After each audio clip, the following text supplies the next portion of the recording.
কীভাবে side join করতে হয়।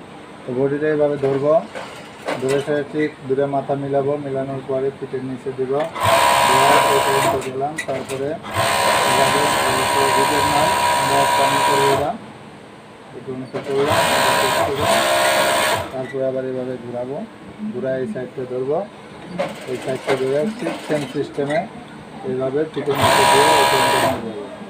নেওয়ার পরে আরেকটু আগালাম, লাগানোর পরে এটা আমাদের সাইড ব্যান্ড হবে। সাইড ব্যান্ড যদি হয় তাহলে এরকম আমাদের এখানে একটা কাটমার আছে, এখানে কাটমার, এই কাটমারটা এইভাবে ধরতে হবে।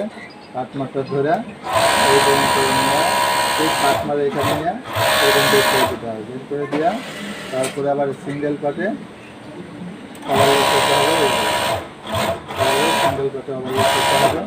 আমাদের সাইড ব্যান্ডটা বড়, এটা 10 ইঞ্চি সাইড ব্যান্ড, এই জন্য সাইড ব্যান্ডের মাপ আছে, কোনো জায়গায় দেখা যায় 5 সিএম হয়, 3 সিএম হয় বা 10 সিএমও হয়।